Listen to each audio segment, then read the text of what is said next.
ये देखिए जी, सिस स्टैट को मैं क्यूरी कर रहा हूँ।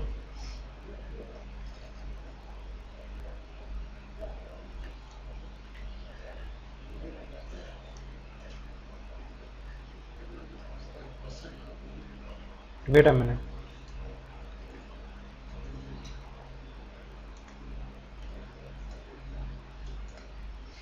ये देखिए जी, ये वो तमाम स्टैटिस्टिक्स हैं जो टोटल सिस्टम लेवल पे हैं। हर एक स्टैटिस्टिक्स का नाम क्या है यार, पेज ब्रेक, चले चल लेने सारे ही देख लेते हैं। टोटल स्टैटिस्टिक्स भी कितने हैं 11G रिलीज 1 में 485 स्टैटिस्टिक्स हैं। हर स्टैटिस्टिक्स का अपना नाम होता है, उसकी क्लास होती है, क्लास के आईडीज होते हैं कि जी अगर क्लास 1 का है तो वो क्या होगा, वो डेटाबेस टाइम से रिगार्डिंग होगा या टाइम मैनेजमेंट से रिगार्डिंग होगा। क्लास 16 होगी तो शायद वो आप टाइम यूजेज का हो, और आगे उसकी स्टैटिस्टिक्स आईडी और उसकी वैल्यू कितनी है। This one is regarding value, ये उसकी वैल्यू है। वो जो कल आपको कितनी हैवी एडीडीएम रिपोर्ट जनरेट करके दे रहा था, वो भी इन्हीं से इंफॉर्मेशन उठा रहा था। सिस्टैट क्या करता है, जब से इंस्टेंस अप है तमाम सेशंस का क्यूमुलेटिव आपको दिखाएगा। सेस्टैट फर्क है, देखिए ये SYS है, ये SES है। सेस्टैट इंडिविजुअल सेशंस के लिए होता है, एक सेशन की इंफॉर्मेशन दिखाएगा, उसके स्टैटिस्टिक्स, ठीक है। ये जो लोग लॉग इन थे, जो लॉग आउट हो भी गए, सबका दिखाएगा क्यूमुलेटिव। हर स्टैटिस्टिक्स क्यूमुलेटिव होगा, तमाम सेशंस का क्यूमुलेटिव। जबकि सेस्टैट में ऐसा नहीं होता, वहां पे कोई क्यूमुलेशन नहीं होती।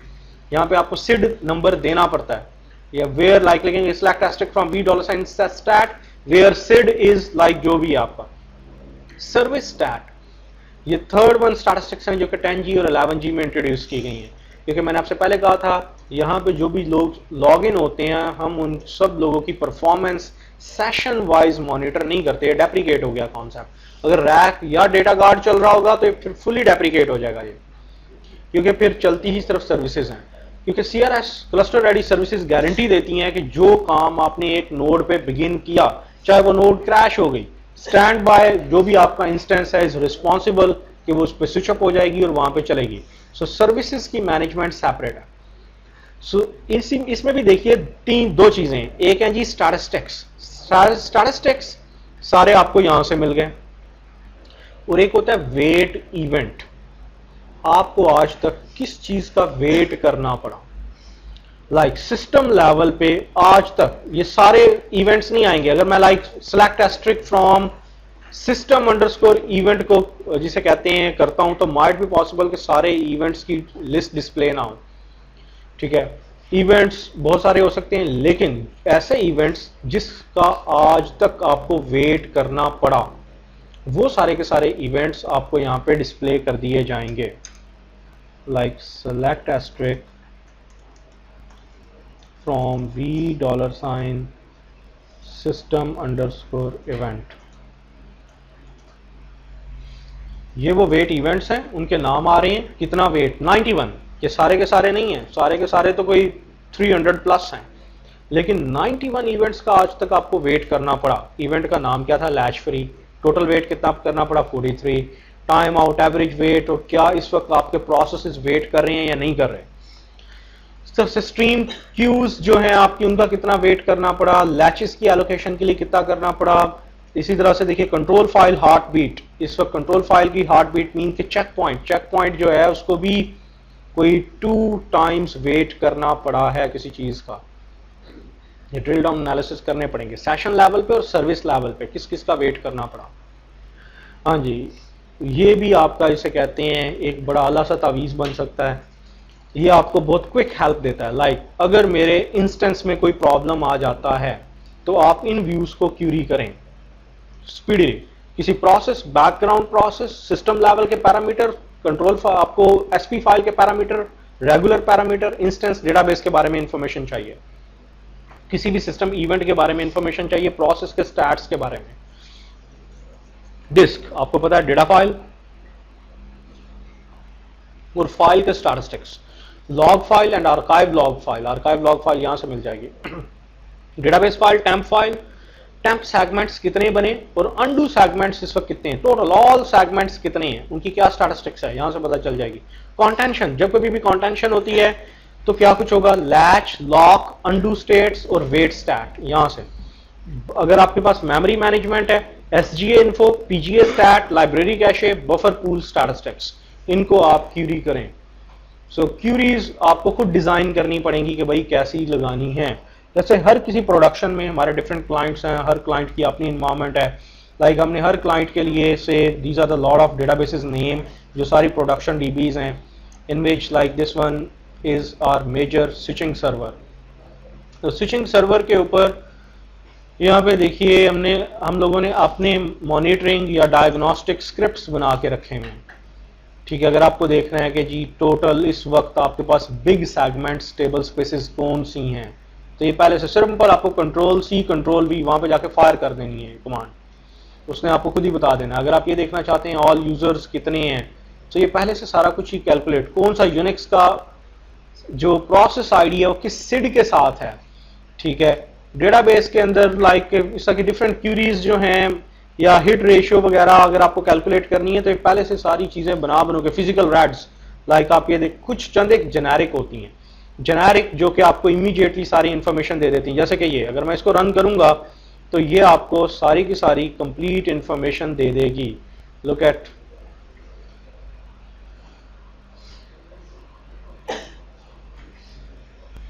इस वक्त आपकी database buffer cache hit percentage कितनी है, यहां पे देखिए फॉरन इस प्रोसेस, ये फंक्शन एक पहले का लिखा हुआ है $sys है। बफर कैशे हिट रेशियो कितनी है, 99.98%। देन बफर कैशे हिट में से आपने प्योर क्यूमुलेटिव हिट रेशियो निकाली है। इसी तरह से डेटा डिक्शनरी की डिक्शनरी हिट रेशियो आपने निकाली है, वो कितनी है। देन उसके पास फ्री स्पेस कितनी अवेलेबल है।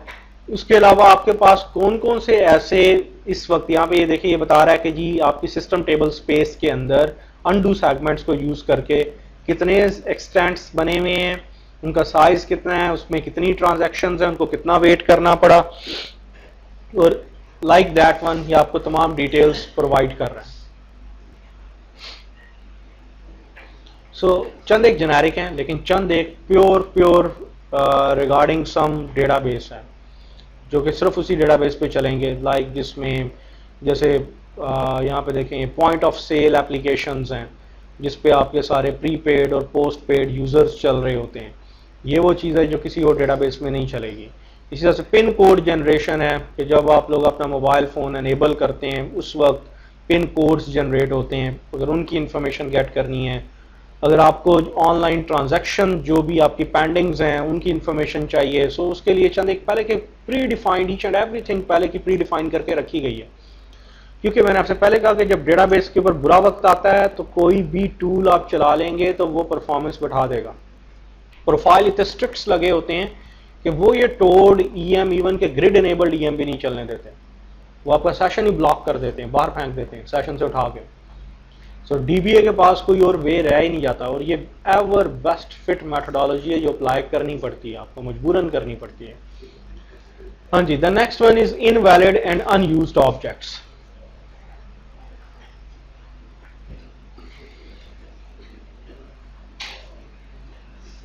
जी, जब आप अपना कोड चलाते हैं सबसे बड़ा प्रॉब्लम ये आता है कि प्रोसीजर्स उनकी डिपेंडेंसीज होती हैं, remote site dependencies, base objects के ऊपर डिपेंडेंसीज। अगर मैं एक टेबल पे ट्रिगर्स लिखे हुए हैं, व्यूज बने हुए हैं, प्रोसीजर्स लिखे हुए हैं, पैकेज लिखे हुए हैं, अगर आप उस टेबल की जस्ट स्टैटिस्टिक्स रिकम्प्यूट कर दें तो जितना भी कोड आपका PLSQL का उस टेबल से बिलोंगिंग पड़ा होता है लाइब्रेरी कैशे में, वो इनवैलिड हो जाता है, उसको रीलोड होना पड़ता है। इसी तरह टेबल में कल को आपने कॉलम नया ऐड कर दिया, कॉलम ड्रॉप कर दिया, कॉलम रीनेम कर दिया, उसके ऊपर कोई कांस्टेंट, कोई भी DDL टेबल पे फायर की, इवन के कांस्टेंट नया लगाया या उसकी स्टेट चेंज की या कुछ भी किया, तो क्या होगा, उसके ऊपर जितने पैकेज जितने प्रोसीजर्स हैं उनका स्टेटस क्या हो जाएगा, इनवैलिड। आपको क्यूरी चलानी होती है select asterisk from DBA underscore objects where status is invalid. उसमें प्रोसीजर भी हो सकते हैं, पैकेज भी हो सकते हैं, तो क्या करें, प्रोसीजर्स के लिए सिंपल कमांड होती है ऑल्टर प्रोसीजर, प्रोसीजर का नाम, कंपाइल। पैकेज के लिए ऑल्टर पैकेज, पहले पैकेज स्पेक्स को कंपाइल करते हैं और पैकेज बॉडी को कंपाइल करने के लिए पैकेज बॉडी। इंडेक्सेस अगर आपके इनवैलिडेट हो जाएं तो उनको रीबिल्ड करना पड़ता है। रीबिल्डिंग की कमांड क्या होती है? ऑल्टर इंडेक्स, इंडेक्स का नाम रीबिल्ड। अगर टेबल पे साथ साथ डीएमएल भी होनी है और उस वक्त इंडेक्स रीबिल्ड होना है तो फिर रीबिल्ड के आगे ऑनलाइन। और अगर रीबिल्डिंग के लिए आप इंडेक्स को नई टेबल स्पेस में मूव करना चाहते हैं तो टेबल स्पेस, रीबिल्ड के आगे टेबल स्पेस और नई टेबल स्पेस का नाम। मींस कि अब आपका इंडेक्स इस वाली टेबल स्पेस में बनेगा यूजर्स। जब नया इंडेक्स बन जाता है तो पुराना वाला इंडेक्स ऑटोमेटिकली ड्रॉप कर दिया जाता है। अभी वर्कशॉप 2 में चंद एक चैप्टर्स आएंगे जो लॉजिक सेंस डेवलप करेंगे कि आपको कैसे पता चलेगा कि कोई इंडेक्स रीबिल्ड करना है या नहीं करना, किसी इंडेक्स की इनवैलिडेशन को कैसे मेजर करना है। ठीक है, सो अभी ये चीजें आएंगी।